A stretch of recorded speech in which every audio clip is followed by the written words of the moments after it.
that in your life you have never gone through a fire. You have never been pressed. You've done everything in your life so absolutely right that God has never had to adjust your way of living. Is there anybody in here like that?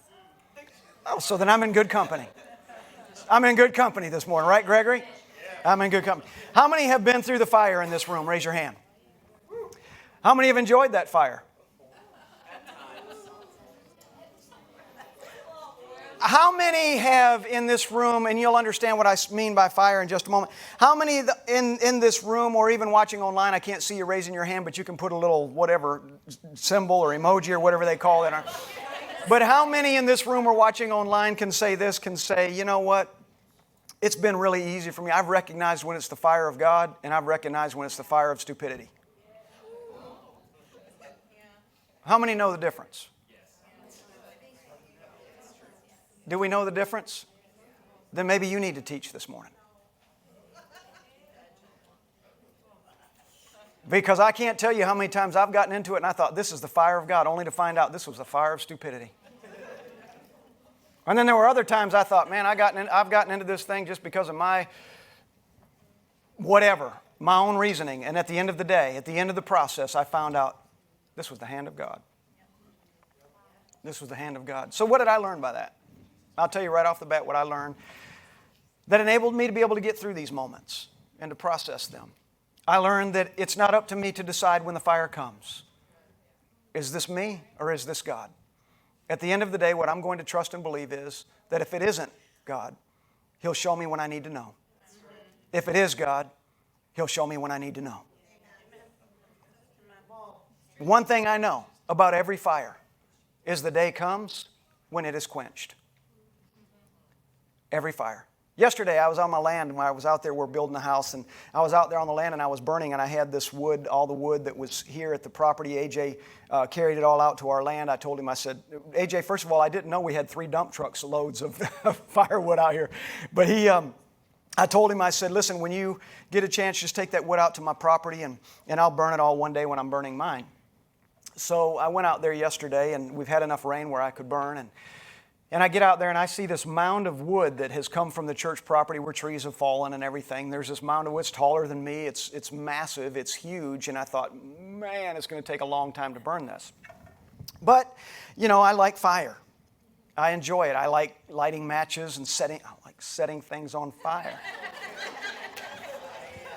Like that white Tesla that's right out there. I see it right now with a flame. No, I'm just kidding. But I took my little lighter and I went out there and I said, you know what, I'm going to start this really simple. And I went to Chick-fil-A, and there were some subcontractors working on the house. So I went to them and I said, would y'all like lunch? And they said, sure. So I said, I'll go get you some Chick-fil-A. You know, what you don't do is ask somebody, would you like lunch? And then ask them where. Determine what your budget is before you ask. I had a Chick-fil-A budget yesterday. So I said, would y'all like lunch? Sure. And I said, what would you like? They told me. I went and I picked up Chick-fil-A. So when I got back, I had my Chick-fil-A bag and my little receipt and everything, and mine was eaten. I gave them theirs, and I walked out there and I just crammed that bag underneath. I put a little pile of wood in there and I crammed the bag under there, and I lit that bag, and man, this stuff is so dry. The little pile I put on there, it immediately just caught flame and had me a nice little fire going. I'm looking at this massive pile that AJ delivered to me and gave me as a gift, and I went over there and I started grabbing all this stuff, and I would throw it on a little time. Throw it on a little at a time. Well, there's trees that surround this burn pit that I have at my house. And there's trees that do surround it, but they're far enough away where I've never had to worry about it before. But there's one oak that has a limb that sticks out, and it's kind of crooked like this. And in the crease of that oak, this limb is dead. It's as dry as corn shucks. And it's just hanging out there like this here. And it's about 30 feet in the air. You can see it, and I just keep thinking at any moment it's going to fall and crash to the ground. But it hasn't. So I'm out there burning. My wife comes, my kids come. We're out there for a few minutes, and then they leave, and I'm taking more stuff, and I'm throwing it. Man, I'm getting more and more confident with this fire. Well, if that fire is good, a bigger fire is better. I grabbed a big log he had on there, and I threw that log on there, and ash went, all through the air. I grabbed some more stuff, and I threw it on there. It was controllable. I had everything under control. I say that as a police officer is sitting right over here, Zach, taking notes. Yeah, you wait till I call the county tomorrow. He wouldn't do that to me. Thank you, Zach. You wouldn't do that to me, would you? Okay, all right. So I ran up to the house to speak to someone, and I came back, and I noticed as I'm looking at my fire burning, and it's really just perfect. At this point, it's just perfect. But I'm out of just my peripheral vision, I see this smoke going up high, way high, from the kind of the left side, and I look up in there, in the crook of that tree, man, I got me a little flame. First of all, there's two problems here. Man, I should never say what I'm about to say. Don't do this at home. Let me say that. I don't have a water hose long enough to get to my water supply and reach this fire pit. That's bad number one. Bad number one. My rake and my shovel is being used by the subcontractors up by the house. Bad number two. Steve is hovering over a fire in 94-degree heat, watching as I got me a little flame beginning to start on this dead branch that's 30 feet in the air. I can't reach it. In my mind, I'm thinking, I don't have a hose. I can't get to it with a shovel, so what do? No, I didn't climb the tree. Are you kidding me?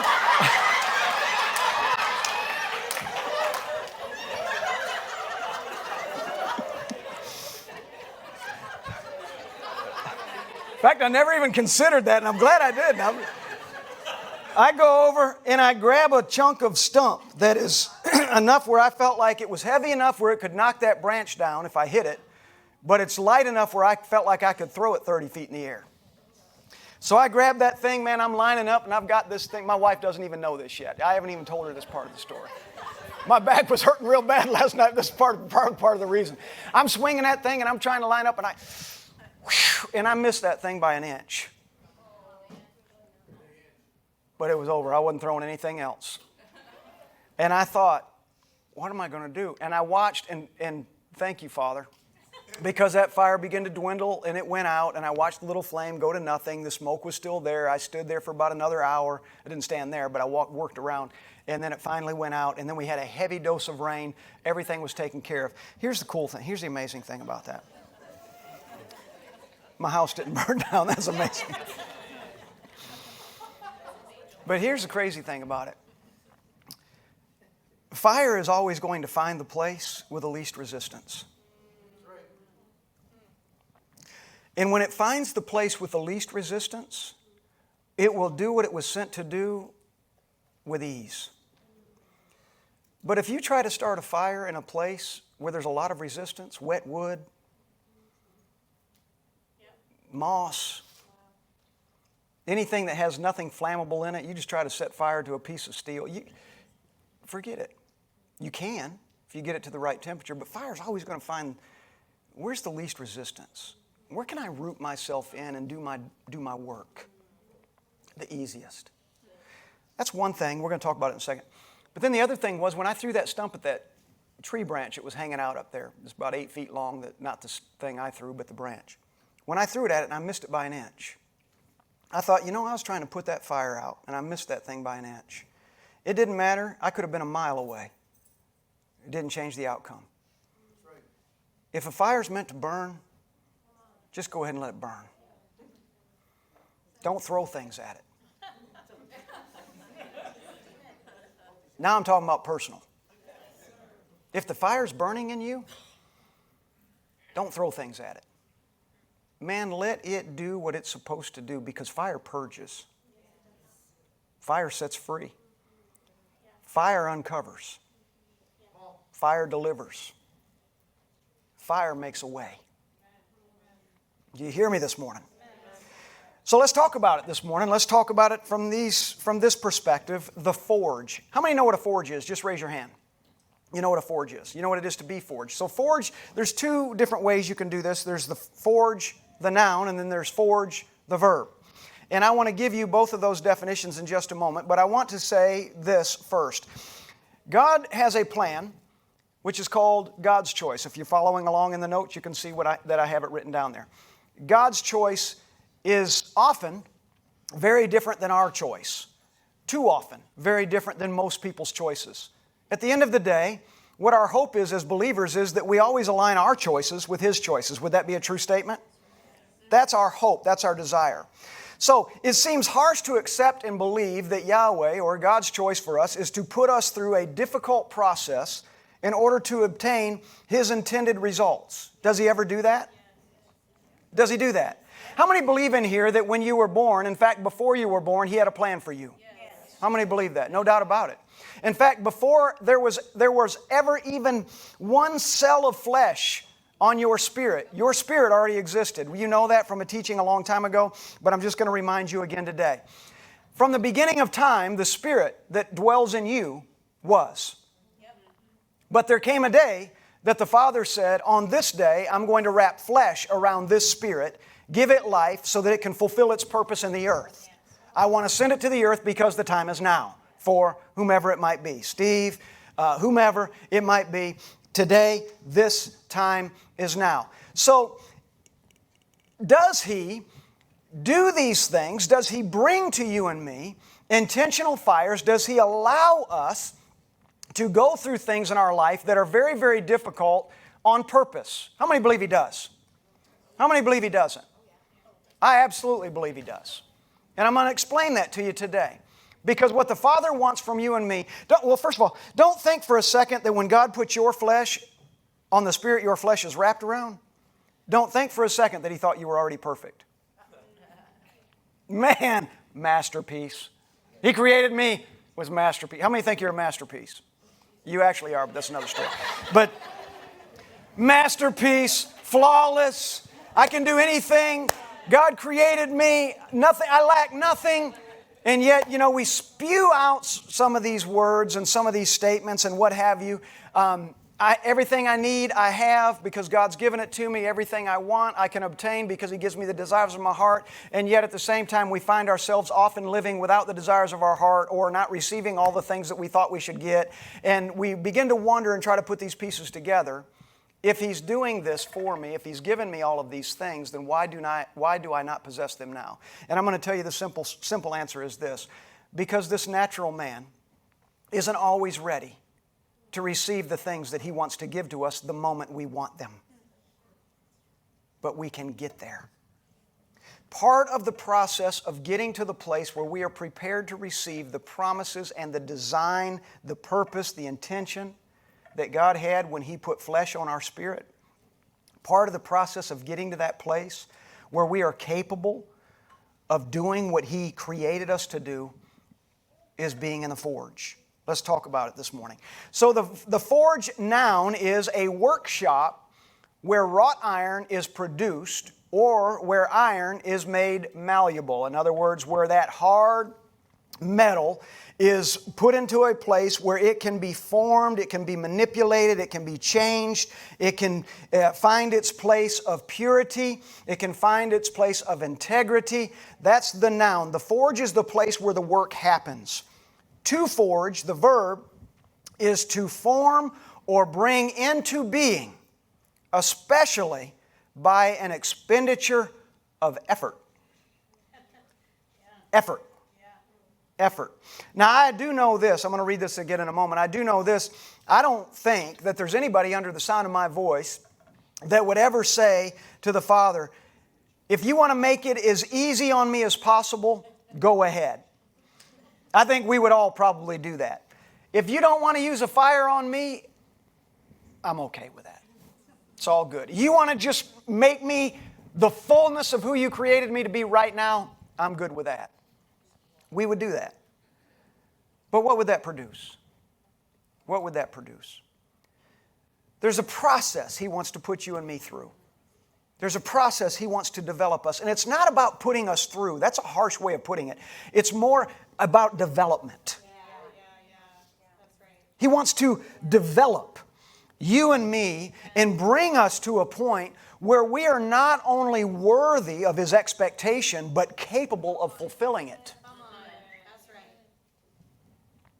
So to forge is to form or bring into being, especially by an expenditure of effort. In 1 Peter chapter 1, verses 3 through 9, it reads like this. It said, "Blessed be the God and Father of our Lord Jesus Christ. According to His great mercy, He has caused us to be born again to a living hope through the resurrection of Jesus Christ from the dead, to an inheritance that is imperishable, undefiled, and unfading. Boy, it takes a process to get there, doesn't it? To an inheritance that is imperishable, undefiled, and unfading, kept in heaven for you, who, by God's power, are being guarded through faith for a salvation ready to be revealed in the last time. In this you rejoice, though now for a little while, if necessary, you have been grieved by various trials. Everybody say that. I've been grieved by various trials. Because the fire is just never pleasant. Let's just be real. When's the last time somebody came up to you? I am in the fire and it is the best thing that's ever happened to me. I hope this thing lasts for another year or two. How many people have come running to you? I am in the fire. Get in here with me. It is awesome. Well, isn't it hard and isn't it difficult? Yes, but oh, I love it. The more fire, the better. When? Never. In this you rejoice, though now for a little while, if necessary, you have been grieved by various trials, so that the tested genuineness of your faith, more precious than gold, that perishes though it is tested by fire, may be found to result in praise and glory and honor at the revelation of Jesus Christ. Revelation of Jesus Christ, how? How is He revealed through you? I want to tell you, when you come out of the fire, there's a revelation of Jesus Christ in your life that is far more visible than it was when you went in. Listen, when the 3 Hebrew children went into the fire and they stood before Nebuchadnezzar and they were sent into that fire, when they went in to that fire, there was no revelation of who the Father was. There was no, woo, I'm afraid to throw you in because of what your God might do. There was none of this stuff when they were thrown into the fire. What there was, we're throwing you into the fire because you're not bowing. Even though, well, I can't get into the whole story. There was sadness, but there was purpose. So there was nobody saying, don't throw them into the fire because we see the glory of God in their life. Don't throw them into the fire because they have demonstrated their God is real and ours isn't. Don't put them in the fire. But what did they do? They put them in the fire. And then when they were in the fire, what did they do? Did they say, listen, look for the escape hatch. Find a way out. They walked in. Walked in, walked around, stood there. They saw a 4th man in the fire. The guards saw a 4th man in the fire who was Christ. I'm not going to get into the story in full. But they see a 4th man in the fire who is Christ. Who is this man? Who is the 4th one? They're in there having tea with Jesus. In the fire. So hot. It kills the guards. When they went into that fire, nobody was saying, these men are the glory of God, don't touch them. These men are a joke. Mean nothing to us. We don't fear their God. Throw them in the fire. But when they came out of that fire, let this proclamation go forth. The God of Shadrach, Meshach, and Abednego is God, and there is not another. Because the fire produced a witness in those 3 men. So he said again in verse 6, in this you rejoice, though now for a little while, if necessary, you've been grieved by various trials, so that the tested genuineness of your faith, more precious than gold that perishes, though it is tested by fire, may be found to result in praise and glory and honor at the revelation of Jesus Christ that will be revealed in you when you process, when you come out of that forge victoriously. Verse 8, though you have not seen Him, you love Him. Though you do not now see Him, you believe in Him and you rejoice with joy that is inexpressible and filled with glory. obtaining the outcome of your faith, the salvation of your souls. Wow. Wow. Let me read that last part again. Though you have not seen Him, you love Him. Though you do not now see Him, you believe in Him, and you rejoice with joy that is inexpressible and filled with glory. Obtaining the outcome of your faith, salvation of your souls. Why? Because you were processed, you were tested, you were put in the forge, you were forged, and you came out with a revelation of Jesus Christ. You came out as a witness. Those who ignored you going in cannot ignore you coming out.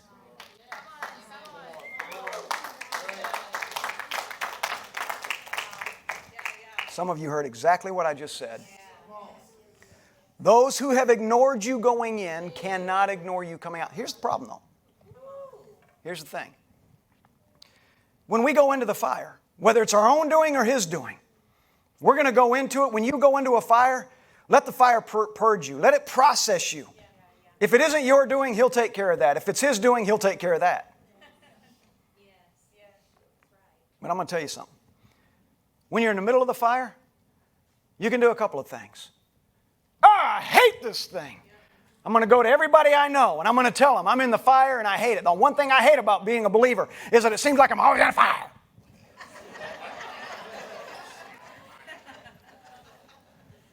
I'm always being tested.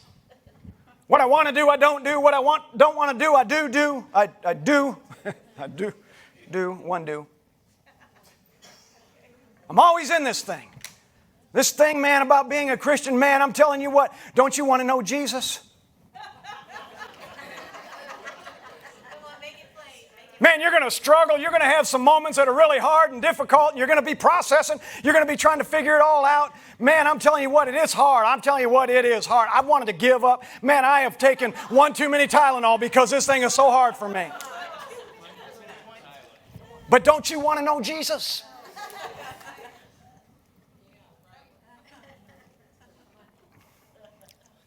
Anybody hearing me this morning?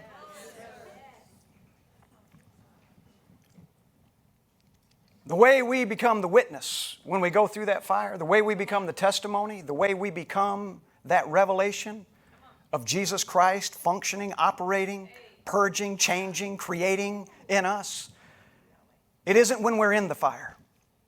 It's when we come out.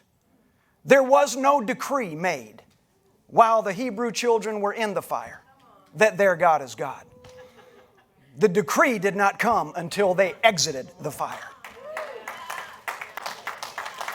That being in the fire is the season. Say this with me. Being in the fire is the season of finding out. Uh-oh. Finding out what? What am I made of? Maybe, am I Peter? When I get out on there in the water, man, when I first go into the fire, I'm going in strong. Everybody watch me. Watch how I handle the fire. Woo! Suddenly I look away and realize, oh, I'm in the fire, and suddenly I'm getting burnt. Or I'm sinking in the water. See, the process isn't the testimony.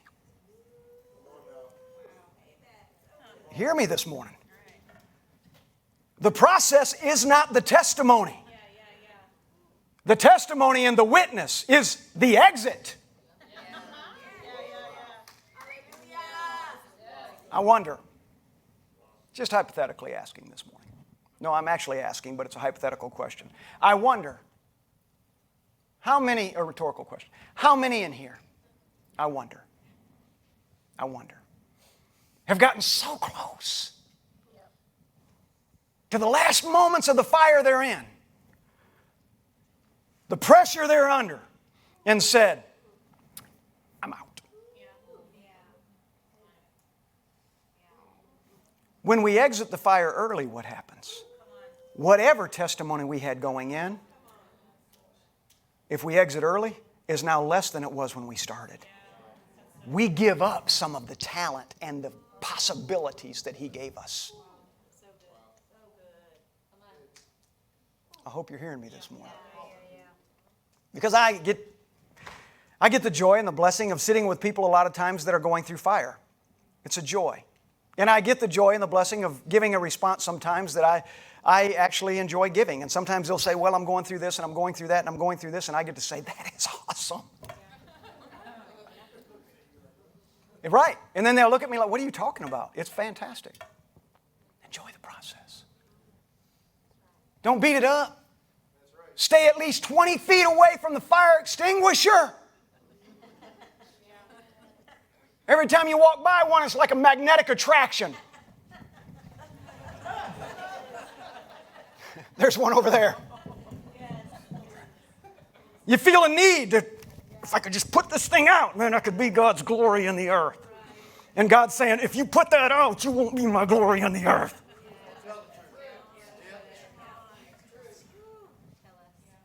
If you hinder me, how will you become what I want you to be? I know this isn't one of those messages that tells everybody when they leave today, hey, man, I just went to church and I left and I felt like, man, everything in my world is perfect. Because I can tell you it's being perfected, but part of the perfecting part is the process of being in the forge. In a forge, there are many instruments that are used, or many tools that are used to begin forming metal into its intended use. There's three things that I'm going to mention today. One is the fire, one is the hammer, and one is the press. And each of these steps are necessary to eliminate whatever deficiencies. How many believe you might have a deficiency or two in your life? It's okay to admit it. Listen, I've got about 5 that I'm aware of, and about 50 my wife is aware of. But each of these is necessary to eliminate whatever deficiencies, whatever weaknesses, whatever inconsistencies that there is in our metal, our makeup, our person, our life, so that the end product is able to perform at optimal strength. Yes. I've used this analogy before. Well, let me wait and come back to that analogy. Because without these steps, the metal, ultimately when put under the test, it's going to fail. It's going to give up. Metal that has been incompletely or incorrectly forged or prematurely removed from the fire is going to fail when it's called upon to do and perform what it was intended to perform in its beginning. Many believers today, if we're not careful, when we're called upon to do what we're doing, will be incapable of fulfilling the task set before us because we exited the forge prematurely. The fire makes the metal pliable so that you can shape it. So when we come into this thing and we take that metal and we stick it in there, you've seen the big vats where the steel industry, where they melt all that iron down, and it's amazing when you watch. It's incredible to me that this thing that's so hard, I started to say hard as steel, but that's kind of that just doesn't fit there. But it's so hard, but they can pour it, and it's red hot. And when I see that, and I see these guys in these outfits and uniforms, and I'm thinking, man, they realize the intensity of the heat to make that metal, but fire. Over 2,000 degrees, was heated over 2,000 degrees to melt that metal, to make it pliable and manageable and malleable so that it could be manipulated and turned and beat and hammered and shaped. And then the hammer is used to pound out whatever inconsistencies. Once that hot metal is poured into whatever form it's going to be, then they'll use a hammer and they'll begin to beat it, and you've seen it. They'll begin to pound that so that they can pound out whatever might be in there. Might be bubbles within that metal, might be some kind of gap or crack somewhere, and they pound that together and they cause that still heated metal to begin to merge together in all the right ways so that it can be pounded and be prepared to be the next step, pressed. And then once it gets to that place where they've gotten rid of most of the inconsistencies and the bubbles and the fractures and everything that would cause it to remain weak, they will take that thing and they will dip it in water and cause it to cool real fast. Then heat it back up, beat it some more, dip it in water, cool real fast. How many, you're right there right now, you see it, you're feeling it right now, you are there, as I'm describing it, you're feeling it. And I said, hit it, and your head's going like this. And then they take it and they dip it in water and they let all that stuff harden and crystallize, and they pull it back out, they heat it up, and beat it. And some of you right now are like, because you know. Man, you know. Lord, have mercy, you know. I need to say to the Father, how many inconsistencies do I have in my life? Are there really that many air bubbles? I started to be joking, but I better not do that. Is there really that much in me that needs to be pounded out? And about that time, it's like this. Is there really that much in me that needs to be your head's spinning. You're about to say, oh, thank you.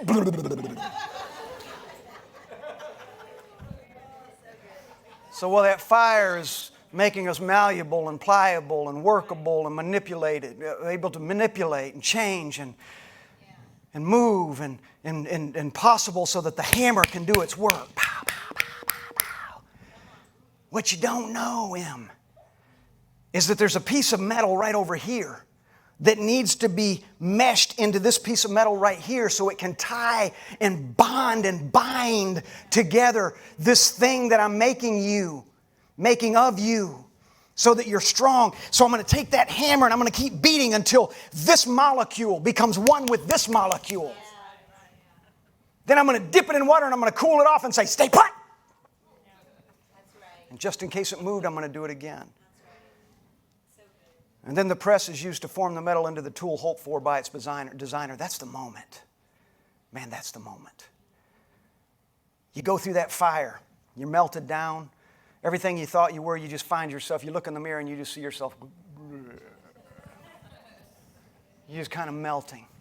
Feeling like, do I have purpose? I've lost all hope. Should I go to work today? Should I keep pressing in? You find yourself feeling, as you look in that mirror, like you're just melting away. All your hopes, all your dreams, all your desires, everything you thought you were supposed to be, you feel yourself melting away, and that fire starting. And then all of a sudden, in the middle of that, you're thinking it can't get any worse than this. And then you get hit over the head with a 5-pound sledgehammer. But then, you keep pressing in. And you just say, you know what, Yahweh?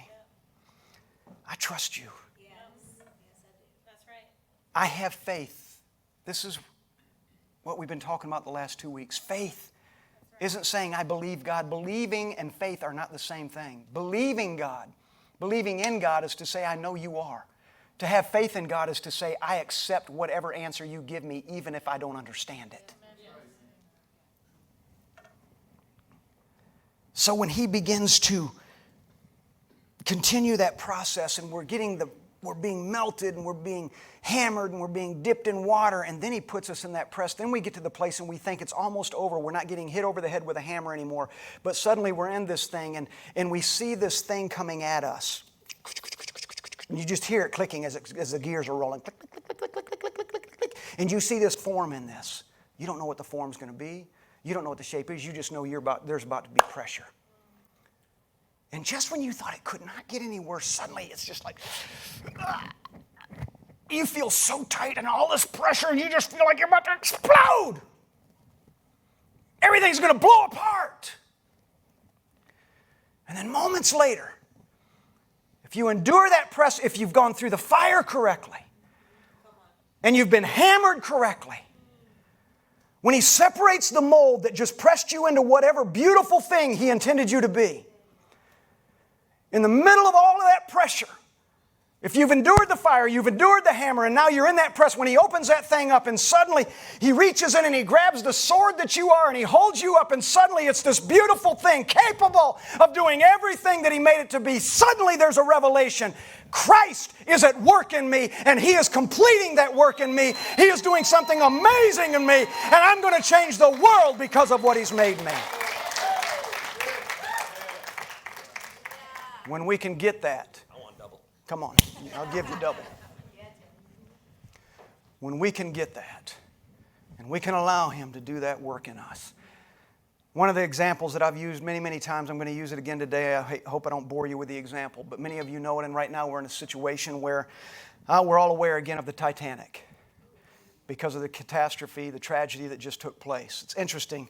Archie said something this morning. I thought about the same thing yesterday, but it's interesting that there's two, it's not funny at all, but there's two ships, two vessels laying 2.5 miles down in the Atlantic Ocean that are there for the exact same reason. 100 and however many years apart. How many years is it? 100 and a lot. 110 or 12 years apart. But the reason the Titanic went down is likely the same reason that the Ocean's Gate went down. The Titanic went down, they found out years later when they got some of the metal and they pulled some of it up when they discovered it, whenever, 1980, whatever it was. And they pulled some of that metal up. What they discovered when they began to analyze that metal was, though the process that had been created to make that ship, quote unquote, indestructible, was effective. What they did was, to get that ship out on a certain date, hurried through the process. So instead of allowing that thing to be hammered as long as it needed to be hammered, heated and cooled and heated again, that steel, they rushed it through to get that ship out at a particular time, believing a process is a process is a process. Not realizing there's more to it this time. So they take that metal out of there. When they pull it up, what they found was that the molecules in the Titanic, because it wasn't hammered correctly long enough, that the molecules were not hammered together. They did not merge. So there were air gaps between all of these molecules that enabled that steel, caused that steel to be weak. In fact, the steel on the Titanic was actually weaker than the normal steel they used on other ships of its time. And here it was supposed to be stronger. There were probably other ships that could have handled that iceberg better than the Titanic. That was supposed to be indestructible. Why? If you rush the process, you will not get the results that the process was intended to produce. Same is true when I consider the Ocean's Gate and its hull and the implosion that occurred with that. Once there was a crack, there was no hope for them. It's sad. But once that hull cracked, there was no hope. When you're under that amount of pressure. My wife and I, and some of you in here, we dive. We scuba dive. It's amazing the pressure you feel when you get down. You don't even have to go down very far. There's different atmospheres underwater. When you get past 18 feet deep, I don't know if you know this, I'm just going to tell you this for a point of understanding. Those of you that dive, you know what I'm talking about. Whenever you're diving and you're snorkeling and whatever, and you dive down 7 or 8 feet and your ears start popping and you feel all that pressure in your ear and all of that, and it starts hurting and you have to equalize the pressure. How many know what I'm talking about when you do that? Do you know you only have to do that to 18 feet deep? Once you pass 18 feet deep, you don't ever have to pressurize again. Never. You never have to hold your nose. You never have to blow out. All you got to do is get through 18 feet, that first atmosphere. It's called an atmosphere. Once you get through it, you don't have to do that anymore. But even though you don't have to do that anymore, and here's the interesting thing. Above that 18-foot level, the amount of air that you need in your BCD to float you isn't much. It's not much. But the further down you get past that 18-foot depth, the deeper you go, you're blowing a lot of air into that thing because the pressure is pushing so much air, condensing it so much, it takes more air to begin to float you up. Atmosphere at 18 feet. Atmosphere at 60 feet. Another atmosphere at 110 feet. It just keeps going and going.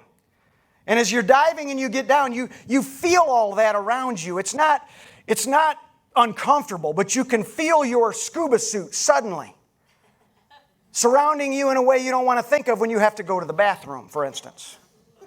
You feel that becoming a part of you the deeper you go. Deepest I've ever been is 112 feet. That's the deepest I've ever been at a shipwreck. It was amazing. But the pressure there is absolutely incredible. When this ocean's gate's going down and it begins to crack, there's no turning back. Even to ascend, it's going to take too long. Why? Because the process wasn't in place to make sure that the integrity of that ship could fulfill its purpose. And the people were unwilling to put that thing through the test required to make sure that it succeeded for what it was created to do. I want to tell you this today. What the Father's done for you and me is He's created this little thing called a forge.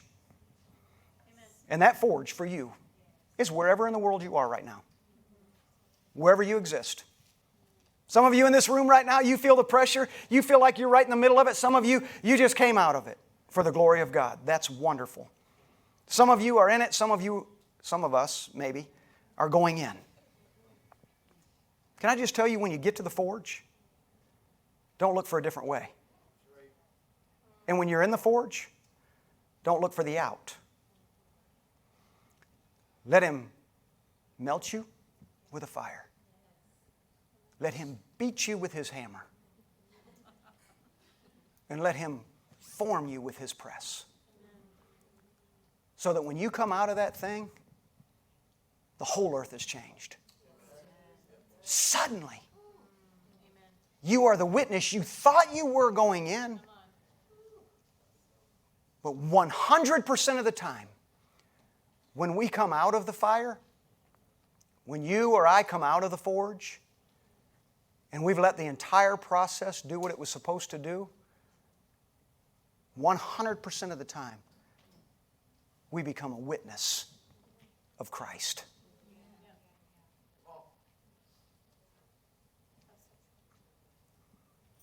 God's choice is that you and I submit to His process. Whether we understand it or not, faith is saying, Father, I trust You. I trust You. This is hard. This isn't going the way I thought it would. I trust You. I'm not going to blame 20 people. I'm going to say, do Your work. God's choice is that we make it through that process. And then it is our choice whether we move through that forge with hope of something greater or we step out of the forge prematurely and we are incomplete and unusable. If those Hebrew boys had come out of that fire early, if there was any way that they could have come out of that fire. In fact, if the door had been left open and they could have exited, I do not believe they would have.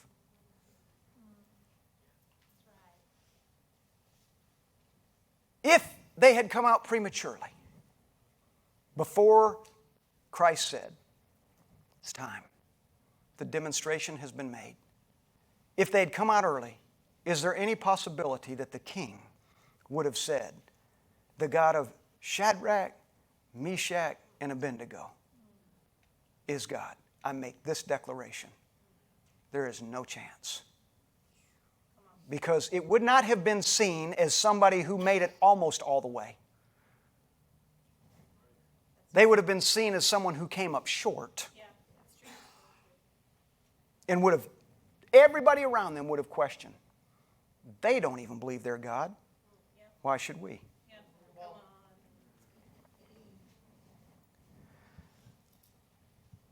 So choosing to remain in the forge until we have been equipped for the greater will always be worth the fire, the hammer, and the press. Put your hands on yourself and say this with me. I choose to embrace the fire. Say, I choose to embrace the hammer. And I choose to embrace the press. I'm in God's forge. And I will complete the process. Father, I thank You today. Stand with me.